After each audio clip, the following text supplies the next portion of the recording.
আসসালামু আলাইকুম। আমার আজকের এই ভিডিওটা বিশেষ করে বিএনপির যে সমস্ত নেতাকর্মী ভাই ও বোনেরা আছেন, আপনারা একটু মনোযোগ দিয়ে শুনবেন।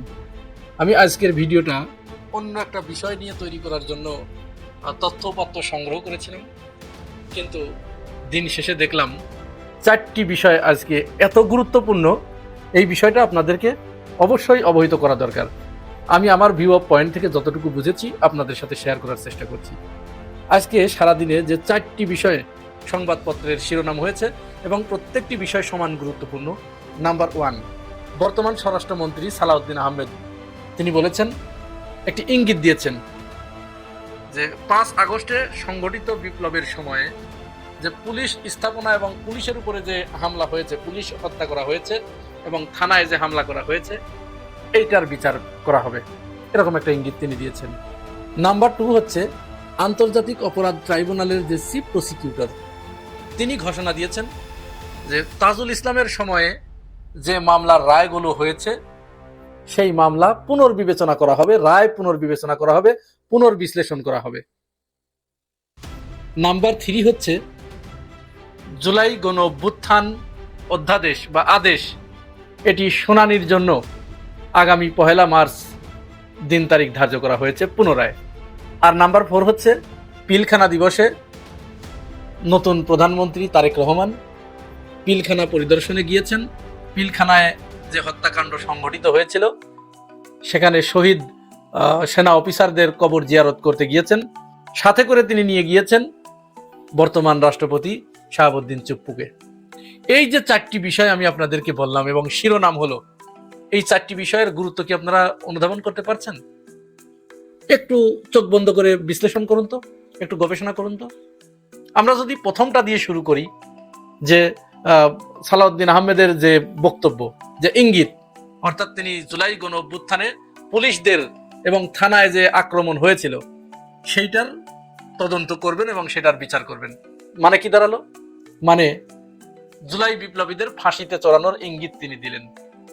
হাসনাত, সার্জিস, নাহিদ, এই সমস্ত যারা ছিল, যারা নেতৃত্ব দিয়েছে সামনে থেকে, তাদেরকে হুকুমের আসামি করে তাদের বিচারের মুখোমুখি করা এবং তাদেরকে ফাঁসির আদেশ দেয়া বা হেনস্থা করা, জেলখানার ভিতরে বন্দি করা। উদ্দেশ্যটা কি? উদ্দেশ্য হচ্ছে তাহলে তারা আওয়ামী লীগের মতো পুনরায় নিজেদের সমস্ত কাজ বিনা বাধায় সব করে যেতে পারবে। কারণ এই যারা জেনজি আছে এদের নিয়েই তাদের যত ভয়, এরা যাতে আর পুনরায় মাঠে না নামতে পারে সেইটার একটা বন্দোবস্ত করা। নাম্বার 2-তে আমরা যদি যাই, তাহলে চিফ প্রসিকিউটর যে ঘোষণা দিলেন হাসিনার রায়ের পুনর্বিবেচনা করবেন, এর মানে কি? এর মানে হচ্ছে যে রায়টা হয়েছে ওই রায়কে আবার ঘষা মাজা করে, রাবার স্ট্যাম্প ব্যবহার করে ওটি মুছে দেয়া হবে। মুছে দিয়ে হাসিনাকে হয়তো একটা লামসাম 2-1 বছরের জেল দিয়ে, তার যারা নেতাকর্মী আছে তাদেরকে 1-1 বছরের জেল দিয়ে, এবং যারা এই যে সেনাবাহিনীর যে অপরাধীগুলো আছে তাদেরকে বেকসুর খালাস দিয়ে আওয়ামী লীগকে পুনরায় বাংলাদেশে এনে তাদেরকে রাজনীতির সুবন্দোবস্ত করে দেয়া। আর নাম্বার 3-তে যেটা ছিল গণভোট অধ্যাদেশ বাতিল চেয়ে যে হাইকোর্টে রিট করা হয়েছিল, আজকে এটি খারিজ না করে দিয়ে আগামী 1 মার্চ নতুন করে দিন তারিখ ধার্য করা হয়েছে। মানে কি? মানে পরিষ্কার, মানে এই 2 দিনের ভিতরে নতুন করে সলা পরামর্শ করে সিদ্ধান্ত গ্রহণ করে এই রায়কে বাতিল করে দেয়া, গণভোটের এই রায়কে বাতিল করে দেয়া। এটি আদালতের মাধ্যমে, বিএনপি নিজের ঘাড়ে না নিয়ে আদালতের মাধ্যমে এটিকে বাতিল করে দিল। বাতিল করলে কি হবে? বাতিল করলে তো সাথে সাথে তাহলে জুলাই গণ অভ্যুত্থান যারা সংগঠিত করেছিল, যারা নেতৃত্ব দিয়েছিল, তারা অপরাধী হয়ে যাবে, ক্রিমিনাল হয়ে যাবে। তাদেরকে ইচ্ছা মতো গ্রেপ্তার করা, তাদেরকে আইনের আওতায় এনে ফাঁসির কাস্টে ঝুলানো। এই 3টি কাজ কিন্তু মূলত ক্ষমতাকে পাকাপোক্ত করার জন্য এবং দীর্ঘমেয়াদী ক্ষমতার পথকে যারা বাধাগ্রস্ত করতে পারে তাদেরকে সাইজ করার জন্য, তাদেরকে মোকাবেলা করার জন্য করা হয়েছে। 4র্থ নাম্বারটা আমি পরে আসছি। এই যে 3টি কাজ করা হলো সেটা একটু বলে নেই। এই 3টি কাজ করার পরে মনে করেন বিএনপি সফল হয়ে গেল, আওয়ামী লীগকে তারা ফিরিয়ে আনতে চাচ্ছে, আওয়ামী লীগ ফিরে আসলো। এখন আওয়ামী লীগ ফিরে আসার পরে কি হবে বলুন তো? একটু সাধারণভাবে একটু চিন্তা করুন তো। আওয়ামী লীগ ফিরে আসার পরে প্রথমে কি জামাত ইসলামকে ধরবে, এনসিপি কে ধরবে? না, এটা কিন্তু ভুল ধারণা। জামাত ইসলাম এবং এনসিপি হচ্ছে তাদের রাজনৈতিক প্রতিপক্ষ, তাদের সাথে রাজনৈতিক শত্রুতা আছে, তাদের দেখবে পরে ক্ষমতায় এসে। কিন্তু তারা প্রথমে ফিরে এসেই যে কাজটি করবে, তারা তাদের যে ব্যবসা প্রতিষ্ঠান ছিল, যে স্থাপনা ছিল, যে ঘর বাড়িগুলো ছিল, এইগুলো আগে উদ্ধার করার জন্য মরিয়া হয়ে উঠবে। কথা মাথার ভিতরে ঢুকছে না? আরো সহজ করে বলি, আওয়ামী লীগ বিদায় নেবার পরে আওয়ামী লীগের যে সমস্ত ব্যবসা প্রতিষ্ঠানগুলো ছিল, তাদের যে স্থাপনাগুলো ছিল, তাদের যে জায়গা জমি ছিল, দখলে নিয়েছে কারা? যে যে জায়গায় আওয়ামী লীগ ভোগ করতো, এটা দখলে কারা নিয়েছে? বিএনপির লোকজন নিয়েছে, যুব দল, ছাত্র দল, কৃষক দল, শ্রমিক দল, এরা নিয়েছে, এক এক জায়গায় ভাগবাটোয়ারা করে নিয়েছে।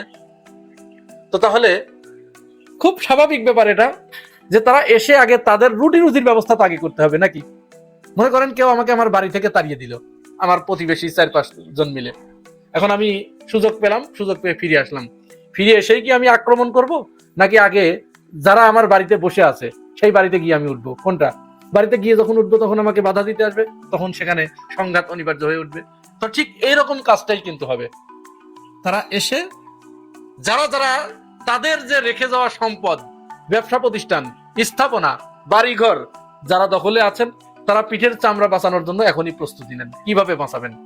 আমরা মেনে নিলাম, আমরা দেখছি বিএনপি আওয়ামী লীগকে ফিরিয়ে আনছে, সাধুবাদ জানাই, আসুক আওয়ামী লীগ আসুক, আমরাও চাচ্ছি এখন আওয়ামী লীগ আসুক। তাহলে এসে মার তো শুধু জামাত আর এনসিপি একা খাবে না, আগে খাবে বিএনপির নেতাকর্মীগুলো। আর আপনারা একটা জিনিস দেখেছেন, মনে করেন যে 91 সালের পর থেকে এই 2024 সাল পর্যন্ত একটু মিলান তো, এক দল ক্ষমতা থেকে যাওয়ার পরে কোনো নেতা মার খেয়েছে? না, মার খাওয়া নেই তো ভাই, কোনো নেতা মার খাওয়া নেই।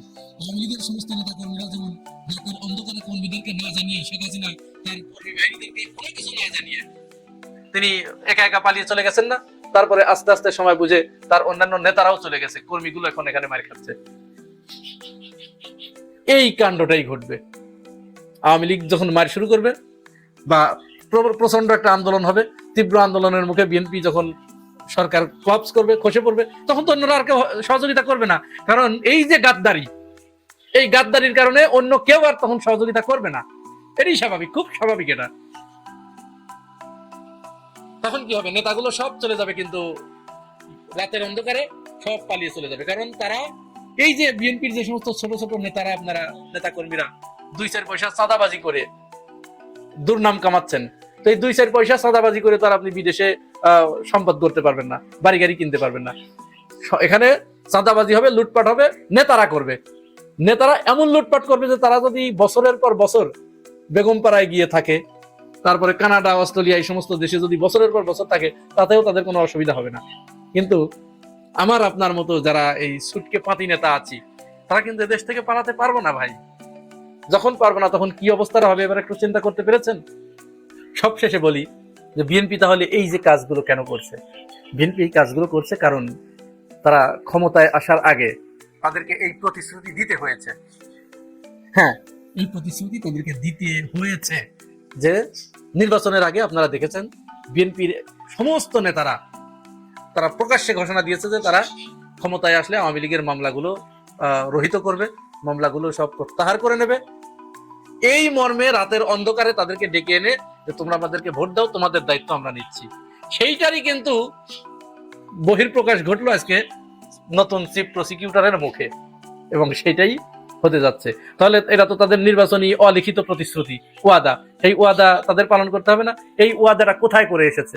এই ওয়াদাটা করে এসেছে অজিত দোভালের কাছে। অজিত দোভালকে ওই যে কাঁটাতারের বেড়ার ওপারের যিনি নিরাপত্তার দায়িত্বে আছেন তিনি।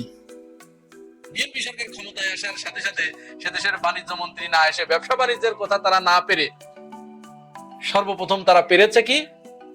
এখানে নিরাপত্তার বিষয়টি তারা এখানে উপস্থাপন করেছে। তার মানে বুঝতে পারছেন? সুতরাং ওইখান থেকে যে ডক্ট্রিন আসছে, সেই ডক্ট্রিন অনুযায়ী এক একজনকে দায়িত্ব বন্টন করা হয়েছে,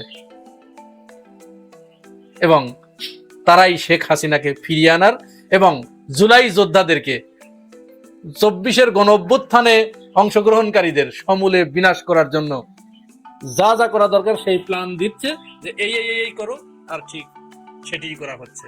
অতএব সাধু সাবধান, পিঠের চামড়া কারোরই থাকছে না, আসছে আওয়ামী লীগ।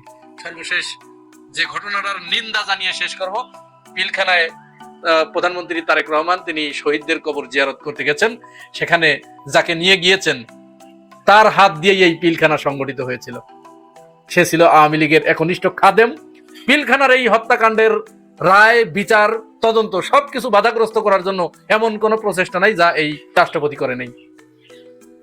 যাদের হাতে পিলখানার রক্তের দাগ লেগে আছে, রক্ত লেগে আছে, সেই তাদেরকে নিয়ে প্রধানমন্ত্রী গেলেন পিলখানা সফরে।